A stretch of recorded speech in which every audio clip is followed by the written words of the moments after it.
একটা হাদিস আপনাকে শোনাই। ইমাম ফখরুদ্দিন রাজি রহমাতুল্লাহ আলাইহি তাফসীরে কবিরের মধ্যে হাদিসটি লিপিবদ্ধ করেছেন। আল্লাহর হাবিব বলছেন, যখন কোনো বান্দা ইলমে দিন শিখার নিয়ত করে, ইচ্ছা করে, তার নিয়ত করার সাথে সাথে আল্লাহ তাবারাক ওয়া তাআলা তার প্রতি দুটি রহমতের ফেরেশতা নিক্ষেপ করে দেয়।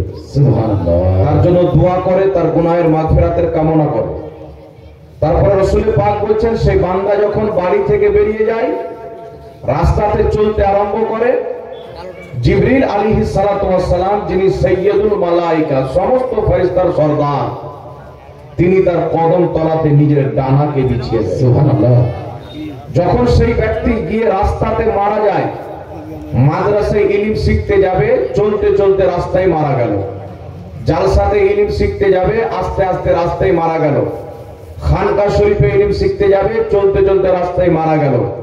রাসূল করিম সাল্লাল্লাহু আলাইহি ওয়াসাল্লাম বলেন, যদি কোনো ব্যক্তি ইলমে দিন শিখতে গিয়ে রাস্তাতে মারা যায়, তাহলে আল্লাহ তাবারাক ওয়া তাআলা ওই ব্যক্তিকে শহীদের মর্যাদা দান করে। সুবহানাল্লাহ। শহীদের মর্যাদা দান করে।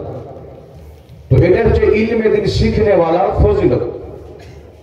শুধু 40 বছর, আপনার 10 বছর 15 বছর থাকলে আপনি তালিবে ইলম হতে পারবেন তাই নয়।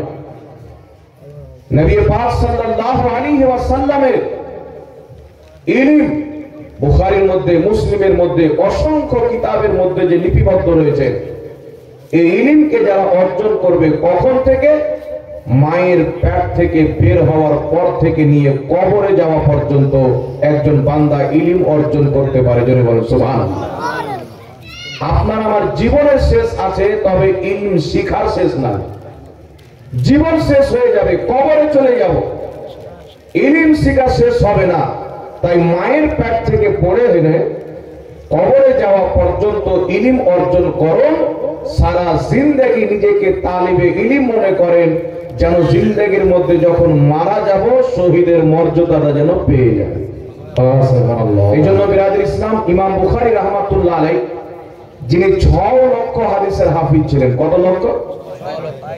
6 লাখ হাদিস মুখস্থ জানতেন। বুখারী শরীফের মধ্যে 7000 কত হাদিস লিখেছেন মুকাররার সহ।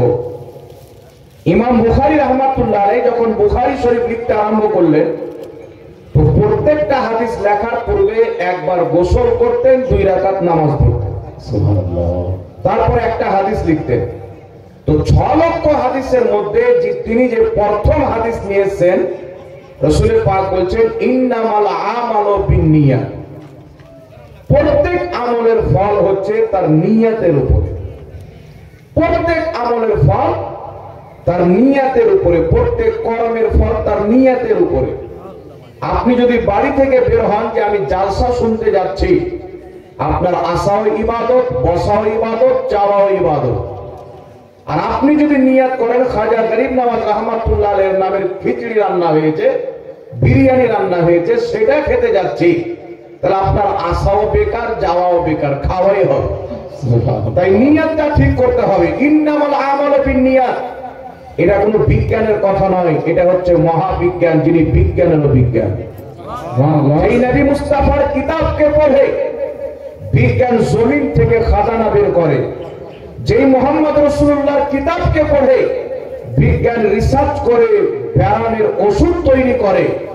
যেই নবী শুধু বিজ্ঞান নয়, যে রাসূলের কায়নাত দুনিয়াতে এসে বিজ্ঞানকে, সায়েন্টিফিককে, জ্ঞানকে জন্ম দিয়েছেন, সেই রাসূলের পাক বলছেন প্রত্যেকটা কর্মের ফল হবে তার নিয়তের উপরে। জোরে বলেন সুবহানাল্লাহ। তার জন্য আমাদের নিয়ত কোনদিন এটা হবে না যে আমরা খাজা মঈনুদ্দিন চিশতি রাহমাতুল্লাহ আলাইহির